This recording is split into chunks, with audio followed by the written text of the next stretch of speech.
Tersangka korupsi timah bertambah, penyelidikan Kejagung belum berakhir. KPK selidiki dugaan korupsi di Pemkot Semarang, siapa yang terlibat? Polemik pembelian pesawat Mirage dugaan suap di Kemenhan menyeruak. Vonis Media akan membahas sejumlah pemberitaan selama sepekan ini, di mana berita yang kami sajikan berskala lokal, nasional, dan internasional. Ulasan tentang persoalan hukum, peristiwa korupsi, pencucian uang, dan kriminal secara umum. Semua kita rangkum dalam program Delik, Deretan Lintas Hukum dan Kriminal.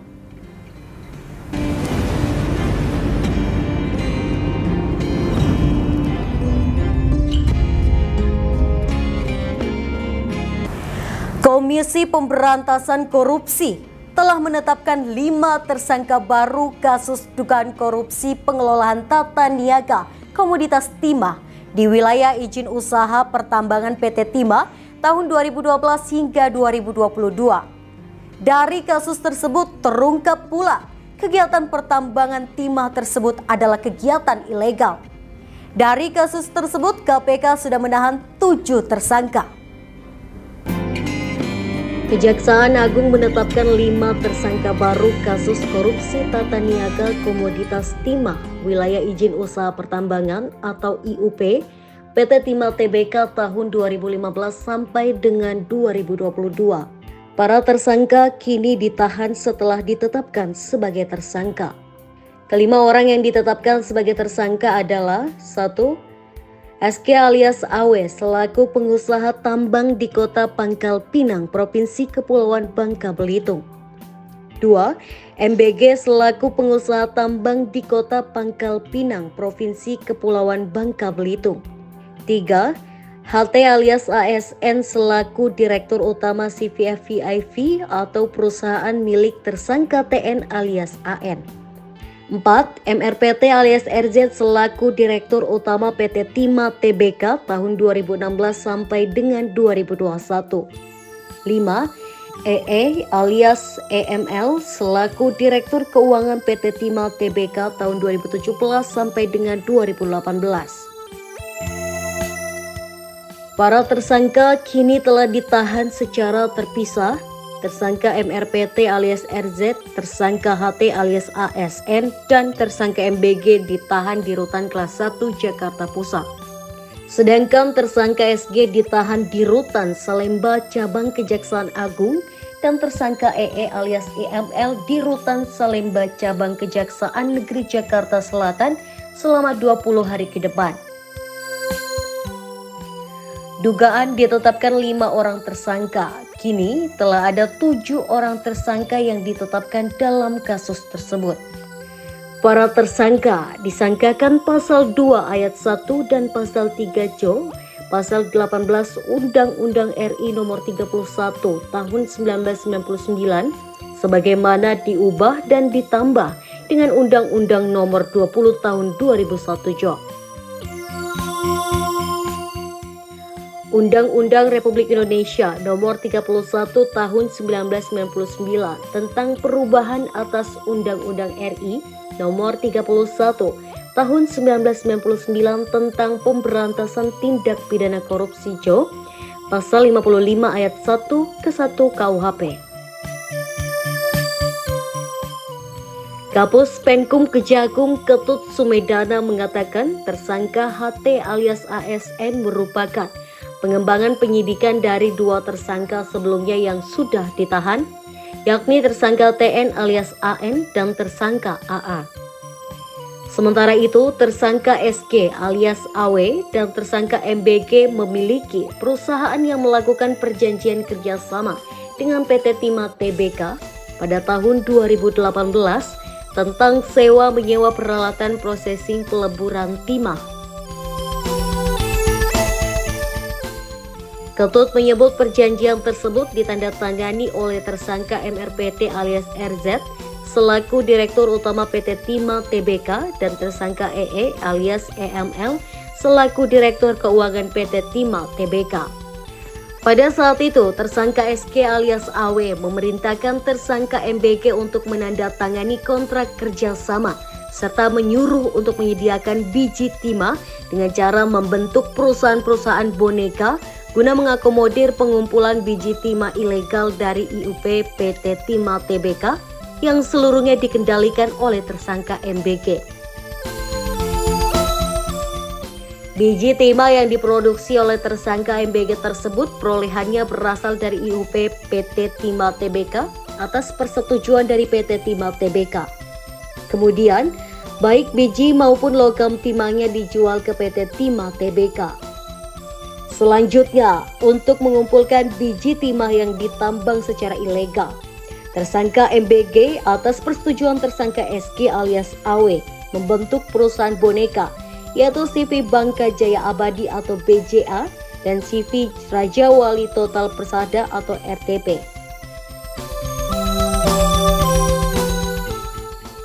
Total biaya yang dikeluarkan oleh PT Timah Tbk terkait biaya pelogaman di PT SIP selama tahun 2019 sampai dengan 2022 yaitu senilai 975.581.982.776 rupiah.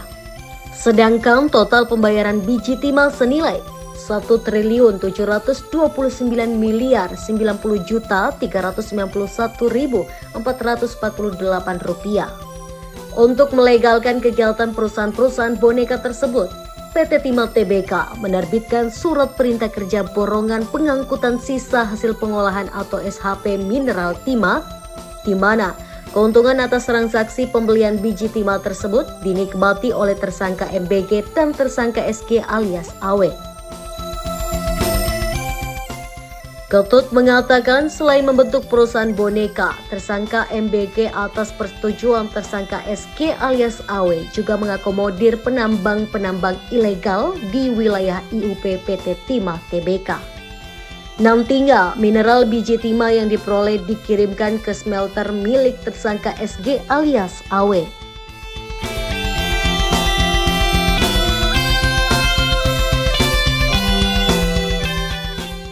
Selain itu, terdapat kerugian-kerusakan lingkungan akibat adanya aktivitas penambangan ilegal timah di Provinsi Kepulauan Bangka Belitung.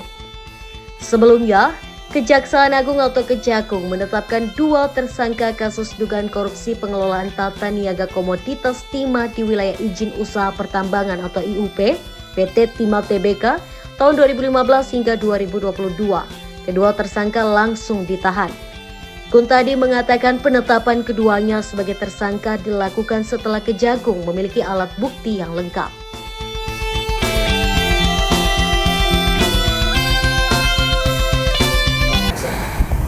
Diduga ada tindak pidana kasus korupsi di jajaran pemerintah Kota Semarang.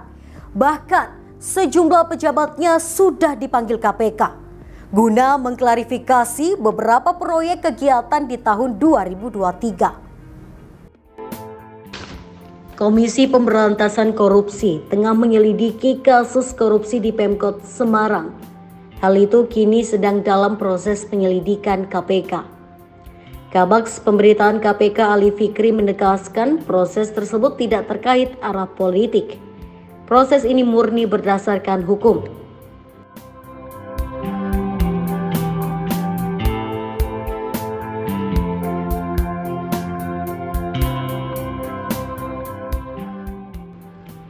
Sebelumnya, Sekretaris Daerah Kota Semarang Iswar Aminuddin mengakui ada beberapa pejabat yang dipanggil oleh KPK. Panggilan itu dalam rangka klarifikasi terkait beberapa kegiatan tahun anggaran 2023. Ada beberapa nama di organisasi pemerintahan daerah atau OPD yang turut terpanggil termasuk dirinya. Iswar mengaku dipanggil karena kapasitasnya sebagai tim anggaran daerah.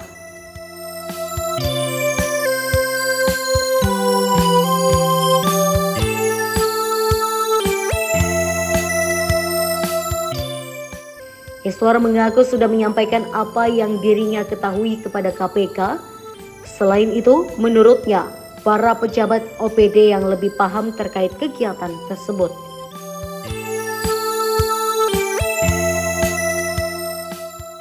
Penyelidikan yang dilakukan KPK membuat semua pihak mengelus dada. Pasalnya belum lama Pemkot Semarang menggandeng KPK untuk mencegah terjadinya tindak pidana korupsi.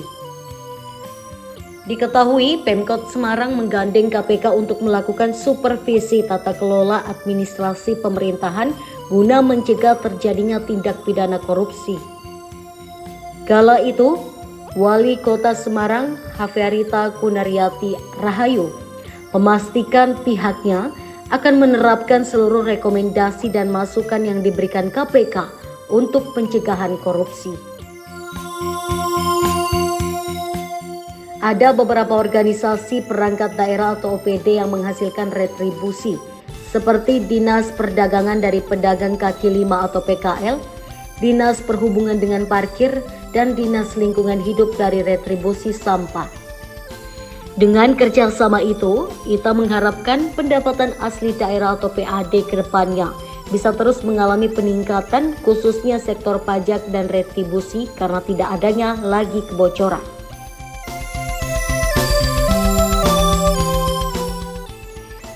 Sementara itu, Kepala Satuan Tugas Koordinasi dan Supervisi Wilayah 3 KPK, Udin Juharudin, menyebutkan setidaknya ada 3 hal yang akan dilakukan agar sistem pengelolaan tidak ada celah korupsi.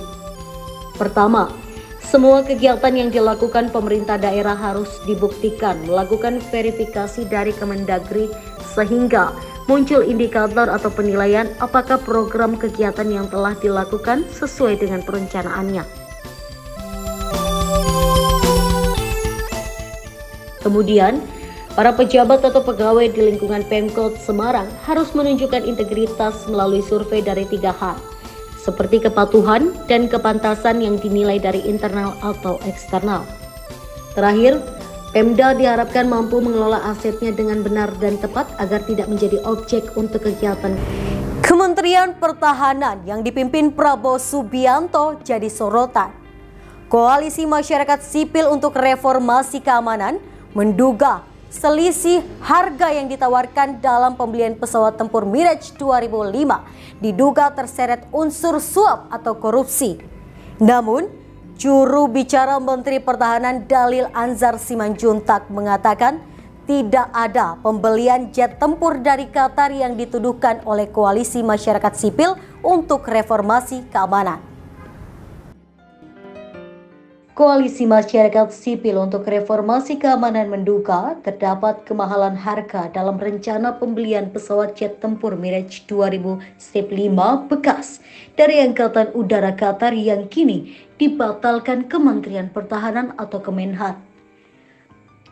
Koordinator Indonesian Corruption Watch atau ACW, salah satu lembaga dari koalisi itu, Agus Sunaryanto mengatakan indikasi kemahalan itu terlihat dari selisih harga pesawat dalam rencana pembelian oleh Kemenhan dan harga beli pesawat. Agus mengatakan berdasarkan informasi resmi dari Kemenhan, nilai kontrak setiap satu unit pesawat Mirage 2005 dan sejumlah item lain mencapai 66 juta dolar Amerika Serikat AS atau 1.031.827.500.000 rupiah atau 1 triliun per unit. Padahal sekitar tahun 1997 atau 20 tahunan lalu, harga pasaran pesawat itu hanya 23 hingga 30 juta dolar AS per unit. Meski demikian, Agus memberikan catatan bahwa harga itu belum termasuk biaya pemeliharaan, pelatihan, dan operasional. Berdasarkan perhitungan ICW bersama Koalisi Masyarakat Sipil, terdapat selisih 33 juta dolar AS antara harga yang sempat ditekan Kemenhan untuk setiap pesawat dibanding harga jual pesawat itu pada 27 tahunan lalu. Dengan demikian, selisih nilai kemahalan pembelian 12 unit pesawat Mirage 2005 bekas mencapai 396 juta dolar.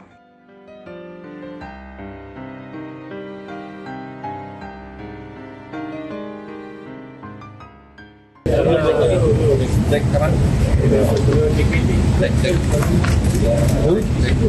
Ya, Assalamualaikum warahmatullahi wabarakatuh.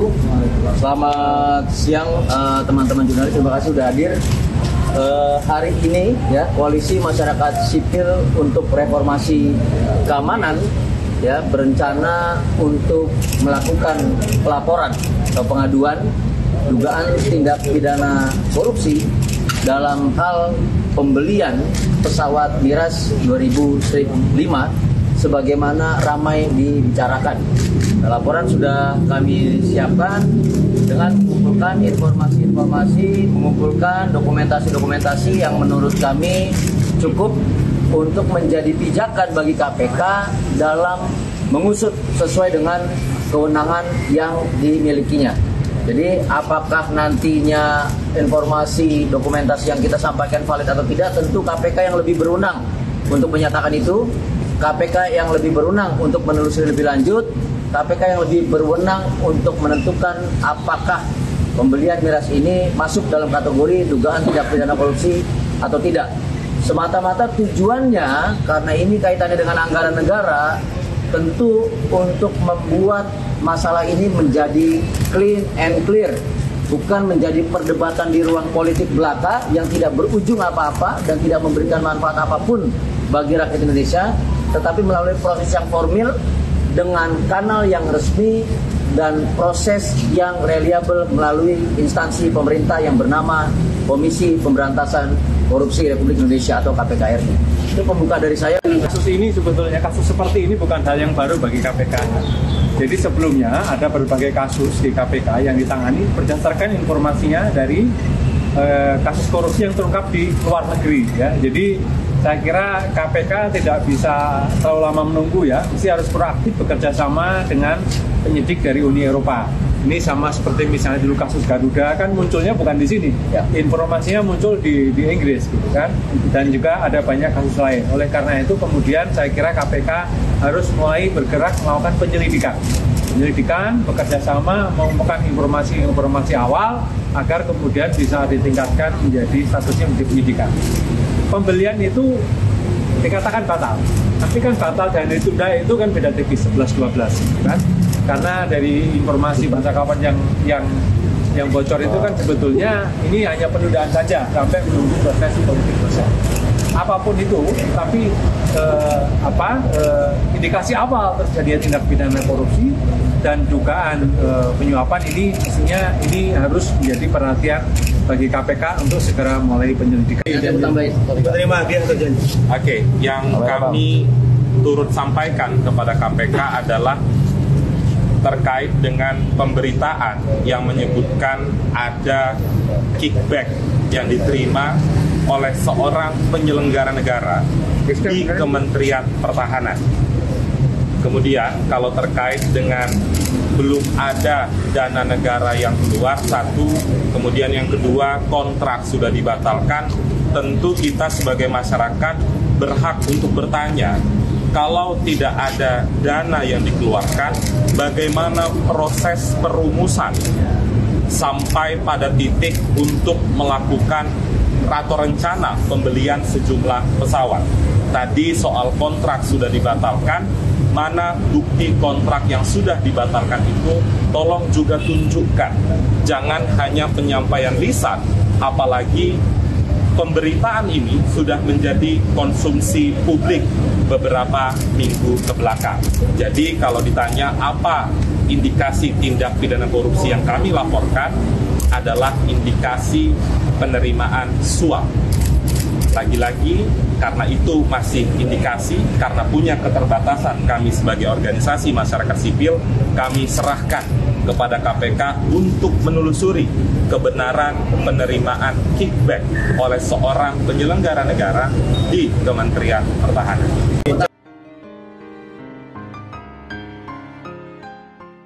Sementara itu, Ketua Perhimpunan Bantuan Hukum dan HAM Indonesia atau PBHI, Julius Ibrani menyebut, pihaknya juga menenggarai indikasi pejabat Kemenhan menerima suap, sebagaimana diberitakan media asing MSN.com, news aggregator yang terafiliasi dengan Microsoft. Mereka menyebut Badan Anti Korupsi Uni Eropa atau GRESO menyelidiki kontrak pembelian Mirage 2005 bekas yang diwakili Menteri Pertahanan Prabowo Subianto dengan pemerintah Qatar. Koalisi Masyarakat Sipil telah melaporkan indikasi korupsi ini kepada Komisi Pemberantasan Korupsi. Menurut juru bicara KPK Ali Fikri, laporan tersebut diverifikasi terlebih dahulu.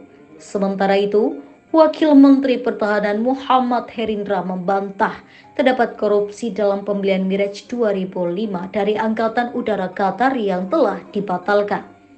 Herindra menyatakan pihaknya bakal menempuh jalur hukum terhadap penyebaran informasi pengadaan pesawat jet tempur itu. Di sisi lain, juru bicara Menteri Pertahanan Prabowo Subianto, Dhanil Anzar Simanjuntak, mengatakan tidak ada pembelian jet tempur Dassault Mirage 2005 dari Qatar sehingga kontraknya tidak efektif. Sehingga tidak pernah ada transaksi apapun berkaitan dengan jet tempur Mirage. Dhanil lantas mempertanyakan dari mana suap pembelian jet Mirage berasal jika tidak pernah ada transaksi apapun. Adapun Dhanil merespon koalisi masyarakat sipil yang melaporkan dugaan korupsi pembelian jet Mirage ke KPK.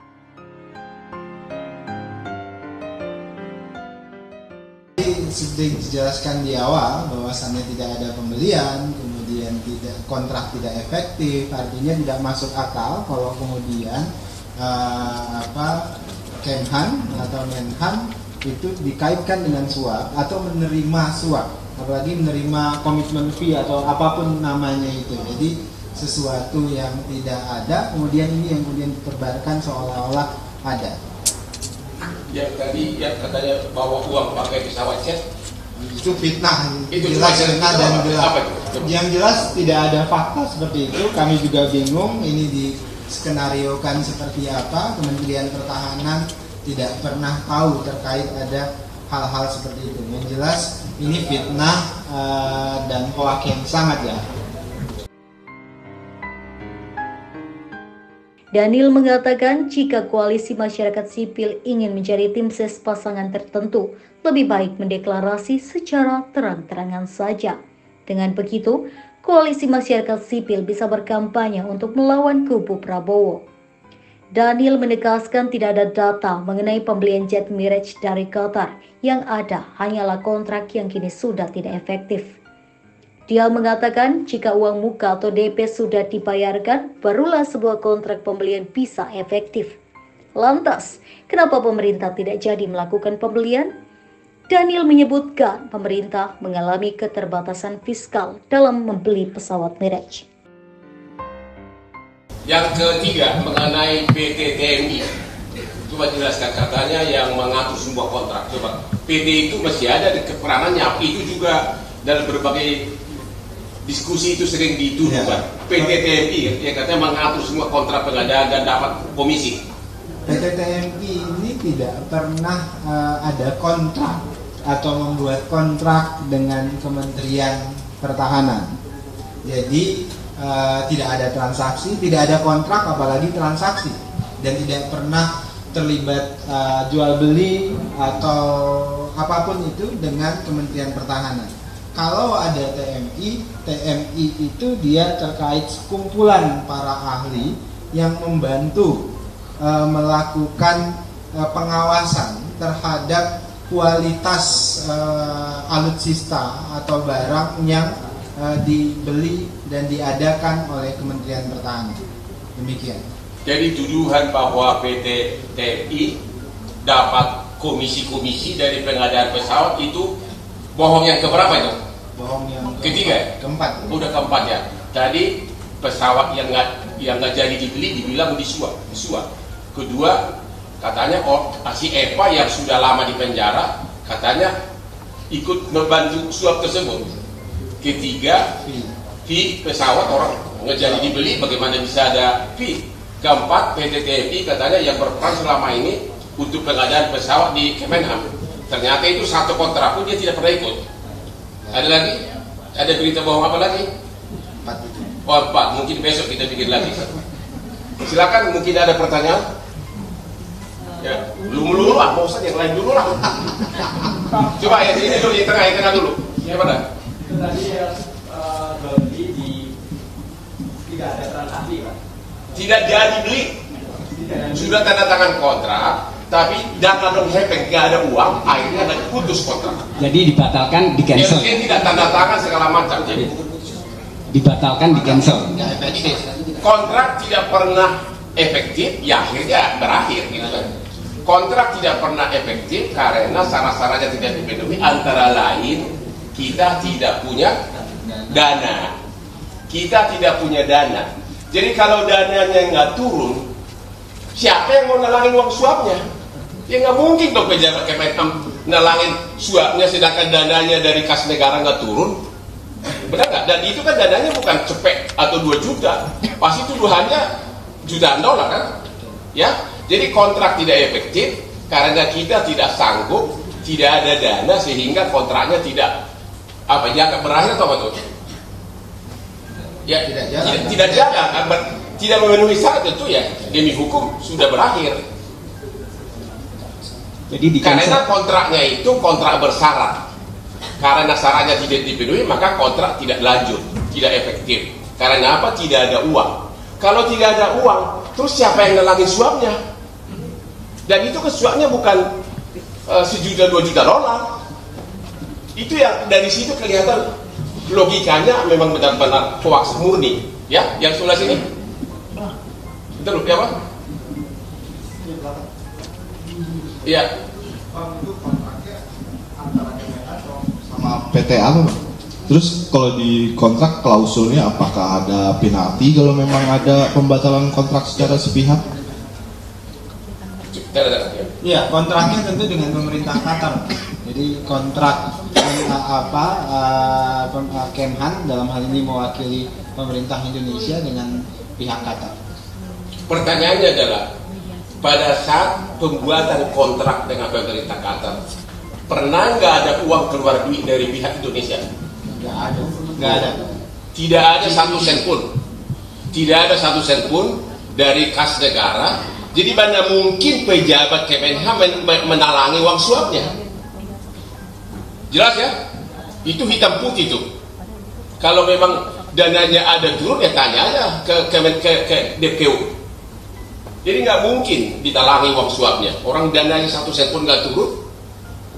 Silakan lagi. Oh ini ngapus dari tadi. Apa lagi? Oh ya silakan. Izin Bang, ada beberapa. Yang pertama soal tadi terkait pengadaan, menyambung yang tadi juga konsekuensi Bang atas batalnya kontrak dengan Qatar ini, apakah ada semacam gangguan dengan diplomasi antara Indonesia dengan Qatar. Kemudian yang kedua kan tadinya marriage ini diadakan untuk persiapan menyambut datangnya Rafale ya Bang.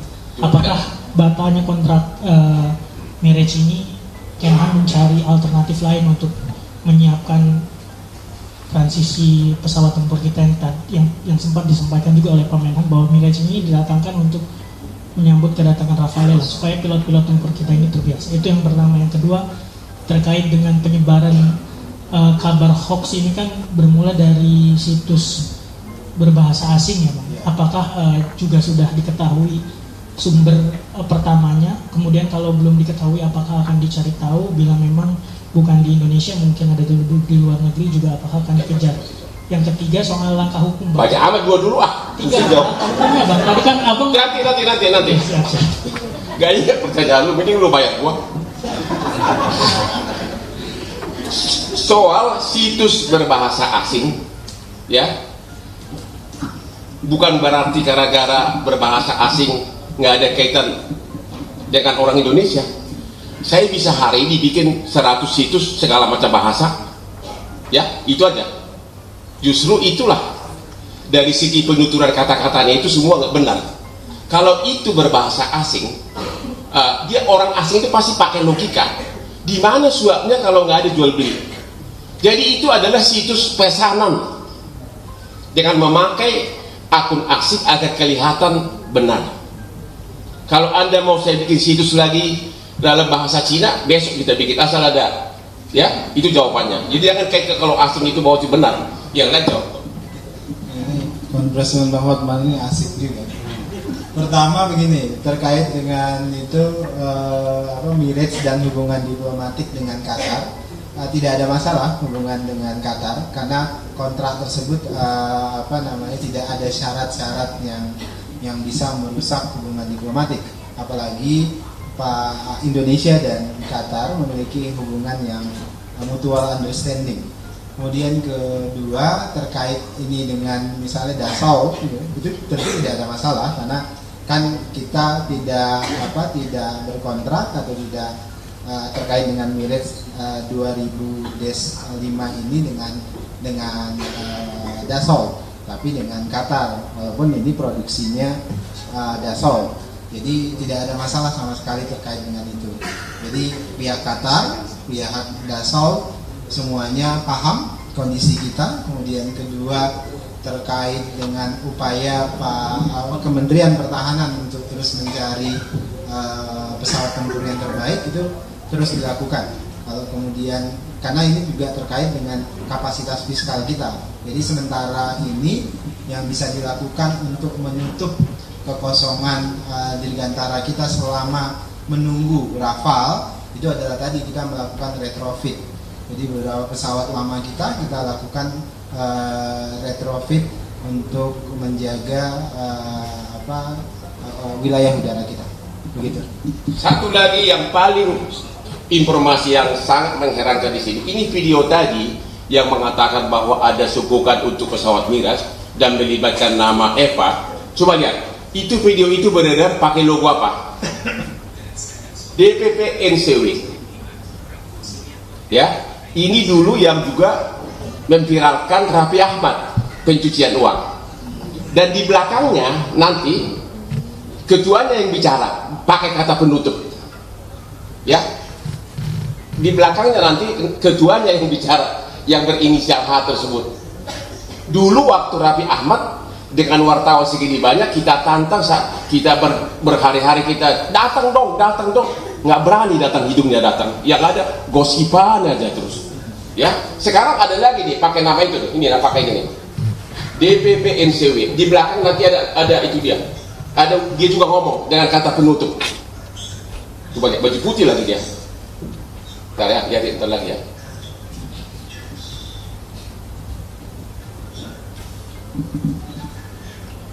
Lagi pula, satu pun kata-kata yang dikutip ini nggak ada kata sogokan. Tapi teksnya sogokan dalam pembelian pesawat Mirage. Itu dia tuh. Lagi itu Bu ya, ada. Apa orang yang nggak bisa bahasa Inggris saya ngerti. Tuh dia orang Indonesia yang nerangin coba. Jadi dia bikin penafsirannya sendiri, tapi bahasa Inggrisnya tidak sesuai dengan apa yang diomongin. Nah, selanjutnya pada pembunuhan yang dilakukan oleh Densus tahun 2022 terhadap Eva Kaili dan kawan-kawan. Kok mati? Ya udah dia sendiri deh. Ada semua kalian kan? Lihat nanti di belakang penutup kata-katanya itu, ya ketua NCW itu memberikan kata penutup. Bahkan logo dia di semuanya. Jadi ini adalah murni fitnah. Tunggu sesudah selesai minggu tenang kita akan ambil tindakan hukum. Itu tadi jawabannya atas pertanyaan itu. Bang, sorry, untuk tindakan hukum yang akan dilakukan apa pasal yang mungkin disangkakan? Itu kita akan pertimbangkan, tapi yang jelaskan dua pasal yang relevan, yaitu pasal 27 ayat 3 Undang-Undang ITE penyebaran nama baik, dan juga pasal 28 menyebarkan berita bohong. Ancaman hukumnya 6 tahun dan 4 tahun. Tapi itu nanti keputusannya. Saya belum dapat instruksi. Berarti minta bantuan tim Siber Polri atau gimana Bang? Apa? Tim Siber Polri, minta bantuan tim Siber Polri atau gimana Bang untuk ini? Kan tergantung nanti pelapor lapor kemana, ya kan? Cyber Polri gini, pada dasarnya pencemaran yang baik-baik itu kan delik aduan, ya. Kalau menyebarkan berita bohong bisa juga, tapi nanti tergantung dari keputusan pimpinan Kemenham, belum bisa putusan final sekarang. Tapi yang jelas bahwa video yang saya pamerkan barusan benar-benar hoax dan jelas-jelas Di video itu ada tulisan DPP NCW, di penutupnya pun ada kata-kata dia, sehingga itu tidak jauh beda dengan tuduhan kepada Raffi Ahmad yang sampai hari ini satu pun nggak bisa dibuktikan tuduhannya. Cukup jelas? Bang, kapan masuk laporannya ke, kalau misalkan menjadi melaporkan? Belum ada keputusan dari klien, tunggu. Bang, jangan kan punya perangkat intelijen ya, Bang. Ini kira-kira indikasi pelakunya dalam negeri atau luar negeri? WNI atau asing? Ini minggu tenang, jangan dulu deh. Jangan kita nanti dianggap mengganggu, makanya kita nggak mau menyebutkan oknum siapa. Jangan dulu. Tadi udah dibatasi bahwa ini kita batasi dulu kepada substansi hukumnya. Yang jelas saya udah bilang tadi, dari cara menerjemahkannya kepada isi video kelihatan benar itu orang Indonesia. Karena videonya mengatakan ini, diterjemahkannya sombong. Atau dia nggak ngerti bahasa Inggris. Yang kedua, dalam isi itu tidak ada kata-kata pesawat miras dibeli, tapi dalam teksnya pembelian sogok miras, padahal pesawatnya itu nggak jadi dibeli. Jadi benar-benar bohong total semuanya. Tadi kan disebutkan ditandatangani pertama itu Januari 2023, itu batalnya itu per kapan gitu. Kemudian pihak yang membatalkannya itu kedua pihak atau Indonesia saja? Tadi karena ada keterbatasan fiskal, nggak punya duit itu aja ya. Nggak punya duit itu tadi istilah Bang Hotman, kemudian dibatalkan. Jadi per akhir 2023. Desember berarti Bang? Ya, sekitar segitu. Masih ada? Juni ya, Juni 2000 pertengahan 2023, Juni-Juli. Terakhir saya tunjukkan di sini surat kuasa saya dari lembaga Kemenham ya, bukan dari oknum pribadi pejabat ya. Jadi saya tidak mengganggu minggu tenang. Saya tidak dapat kuasa dari oknum pribadi, tapi dari langsung yang tanda tangani Pak Sekjen atas nama kementerian, atas nama institusi, bukan atas nama oknum pribadi atau pejabat.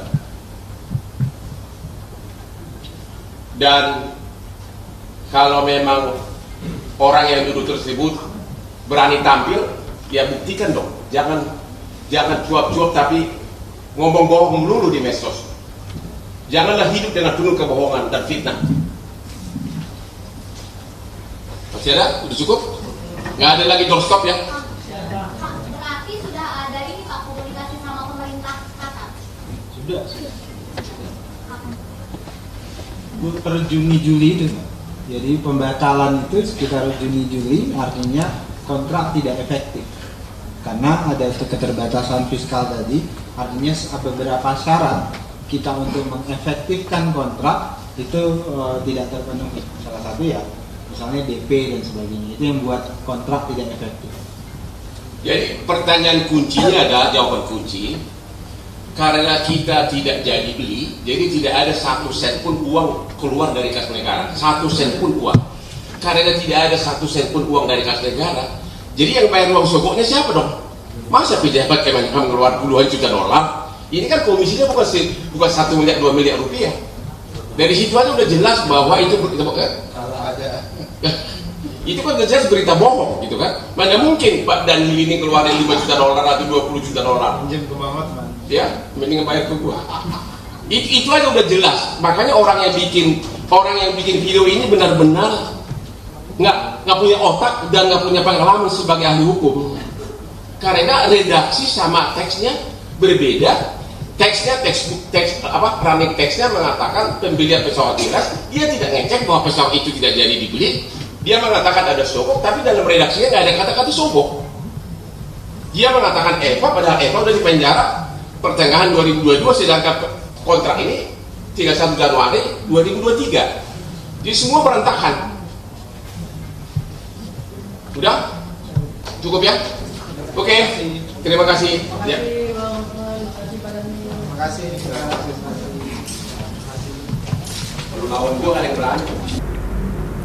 Itu tadi informasi penting dan menarik selama sepekan ini dalam program Delik, deretan lintas hukum dan kriminal. Anda bisa mengakses berita lainnya di web kami di vonis.id dan di channel YouTube kami Vonis Media. Jangan lupa untuk komen, share, like, dan subscribe channel kami. Kami undur diri, sampai jumpa minggu depan.